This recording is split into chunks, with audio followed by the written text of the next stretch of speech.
Fala pessoal, tudo bem com vocês? Professor Giovanni aqui e hoje vamos iniciar uma caminhada falando da formação dos climas da Terra. Convido você então, pega aí seu material, pega aí seu caderno para que você possa também fazer anotações importantes durante essa aula. Prometo que tudo que for realmente muito importante para a prova, trabalho escolar, eu vou falando para vocês. Maravilha? Então vamos lá. Quando a gente fala de formação dos climas da Terra, o que pode causar mudanças climáticas? Quais são os pontos importantes a ser avaliados aqui em relação às mudanças climáticas? Então nós temos aqui que definir que pontos importantes são pontos que podem ser favoráveis, né, que podem aí causar essas mudanças climáticas, e também vai ser importante a gente pensar numa prevenção, que pode de repente então prevenir essas mudanças climáticas. É importante você entender que o clima ele tem uma interação com a vegetação. Existe uma interação entre vegetação e clima, clima e vegetação. Ambos sofrem influência de fenômenos naturais e antrópicos. Anota aí por gentileza. A palavra antrópico vai ser muito utilizada ao longo dessas aulas aqui. O que é antrópico? Então, fenômenos naturais ou antrópico, que tenha ação humana, que tenha participação humana, ou que seja natural. Nessa imagem aqui é uma imagem que ela mostra a tentativa de contenção do avanço das dunas de areia no Marrocos. Então veja, é uma alteração no ambiente. Nós estamos tentando, conter esse avanço ali das dunas de areia no Marrocos devido a quê? Devido a um problema. Será que tem a ver com mudanças climáticas, com fenômenos naturais ou é antrópico? Tudo isso tem que ser avaliado. Se for uma ação humana, tem como a gente interferir de maneira a prevenir essa ação humana que está causando esse problema, que está causando esse dano. Com relação aos fatores climáticos, o primeiro fator climático, vamos falar da latitude. Quando você fala da latitude, ela é um fator climático que interfere, que influencia diretamente o clima. Quando a gente pensa em latitude, vamos analisar assim, a região equatorial, ela recebe o máximo de energia.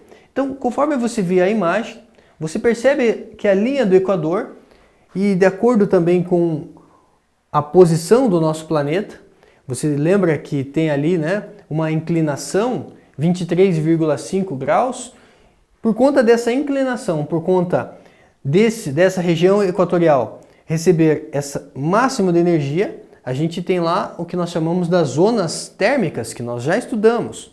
E isso vai influenciar de acordo com a latitude. Como, professor? Então, região equatorial recebe o máximo de energia. Transfere mais calor para a atmosfera. Então, você vai ter o quê? Regiões que são mais quentes, porque como ela recebe o máximo de energia, ela transfere mais calor para a atmosfera.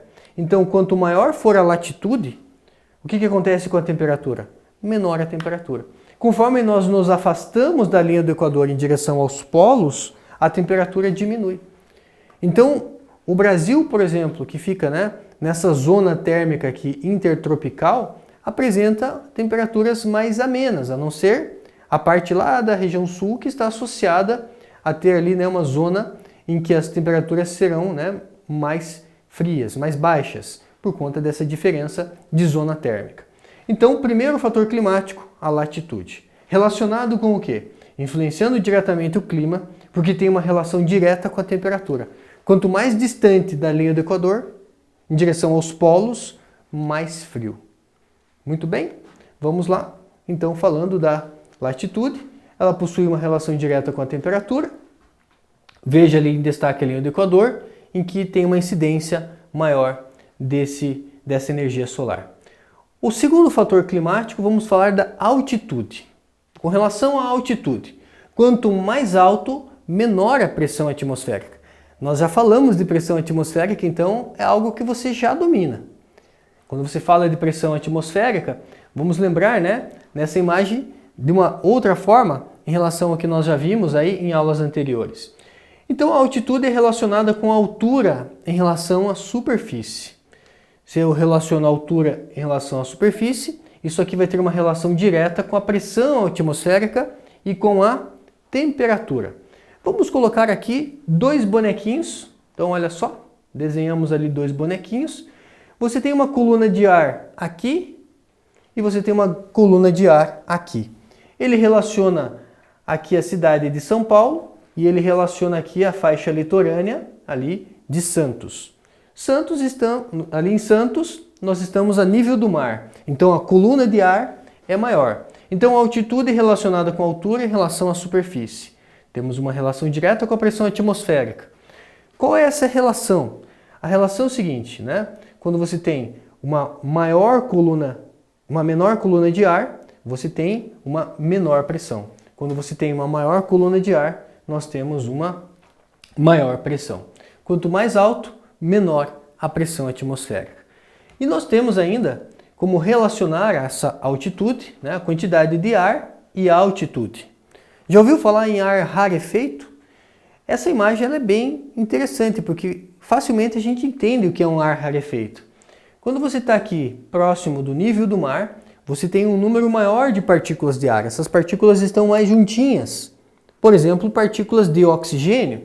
Conforme você vai subindo, você vai mudando a altitude, aumentando essa altitude, o número menor de partículas de ar. Esse número menor de partículas de ar pode ser partículas de oxigênio.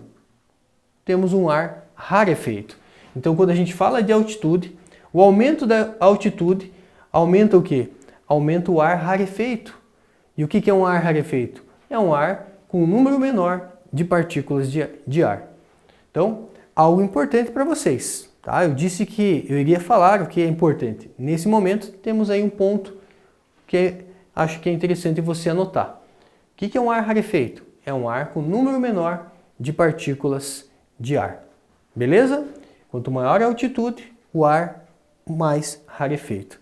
Ah, professor, então tem problema com pessoas, com os alpinistas que vão, né, escalar aí as montanhas? Sim, quanto mais alto, o ar mais rarefeito. Então é importante, dependendo da altitude, muitas vezes levar equipamentos para suprir ali o oxigênio que pode estar em falta, que pode estar ali, né, em quantidade menor do que é o necessário para a sobrevivência desses alpinistas. Com relação ainda à altitude, então com base nisso, mesmo que estejamos na mesma latitude, então imagina que nós estejamos em mesma latitude, mas, né, temos a possibilidade, teremos temperaturas distintas se estivermos em altitudes diferentes. Então, se a altitude também tem uma relação com a temperatura, mesmo que eu e você, a gente esteja na mesma latitude, mas eu posso estar, por exemplo, em cima de uma montanha e você a nível, né, do solo. Nesse caso, altitude diferente, nós estamos submetidos a temperaturas diferentes. Então, esse foi o fator climático, a altitude. Terceiro fator climático, a vegetação. A vegetação tem relação com o ciclo da água. Como assim, professor, a vegetação tem relação com o ciclo da água? As plantas transpiram. Não sei se você sabe, mas as plantas transpiram de maneira significativa. Eliminam água na forma de vapor. Existem estruturas nas plantinhas chamadas de estômatos. E através dos estômatos as plantas perdem água na forma de vapor. E se eu pensar em uma planta de 50 metros de altura, por exemplo, lá na floresta amazônica você encontra plantas de 30, 40, 50 metros de altura.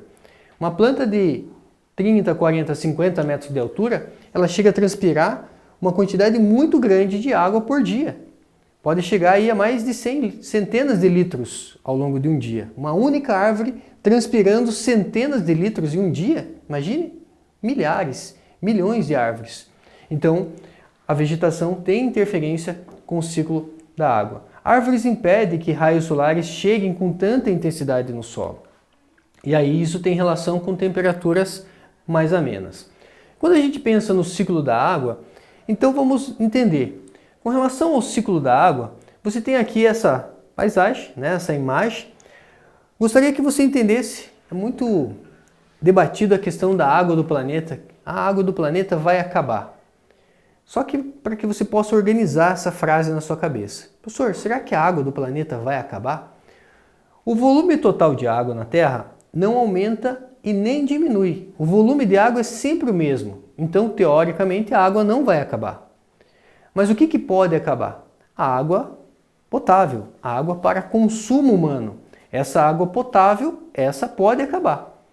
essa água para consumo humano. Então, por isso é importante a gente também cuidar desses meios aquáticos aí. Mas observe, nessa imagem ele mostra uma planta transpirando. Ele mostra que tem aqui o oceano, que tem rios e lagos. Ele mostra aqui que tem uma água subterrânea. Mostra também a questão da neve e do gelo. Então, relacionando aqui o ciclo da água, olha essa imagem aqui, ó. Existe o pequeno ciclo e existe o grande ciclo. O pequeno ciclo é o ciclo que envolve a evaporação, a água evapora na presença da energia solar, ela condensa, precipita. Evapora, condensa, precipita. Mas não tem a participação dos seres vivos. O grande ciclo, ele vai levar em consideração a evaporação, mas ele também vai levar em consideração a transpiração e a respiração animal, não só animal, mas dos seres vivos de modo geral. A gente chama isso de evapotranspiração, que leva em consideração a evaporação mais a transpiração de seres vivos. Não só a evaporação, mas a evapotranspiração e a respiração de seres vivos. Então, evapotranspiração, respiração, condensa, precipita. Esse é o grande ciclo da água. Temos ainda, em relação ao ciclo da água, a infiltração. Essa água se acumula no subsolo, formando o que nós chamamos de lençol freático. E essa vegetação, então, que é um fator climático, ela é decisiva para esse ciclo da água, para que ele aconteça de maneira equilibrada. Recentemente, nós temos acompanhado desequilíbrios em relação a ciclo de chuvas. Tem períodos que chove muito, tem períodos que chove pouco, chuvas irregulares. Será que isso que nós já estamos vivendo aqui no nosso país, com relação a chuvas irregulares, já não tem relação com esse desequilíbrio, com o desmatamento? Então fica aí um questionamento. Então é importante manter a vegetação. Sim, é muito importante para o ciclo da água, a vegetação. Distribuição de água no mundo, né? Então só uma questão de curiosidade, você não precisa decorar isso aqui. Mares e oceanos, você vai ter em torno de 97% da água você encontra ali em mares e oceanos. Geleiras e montanhas, 2,15%.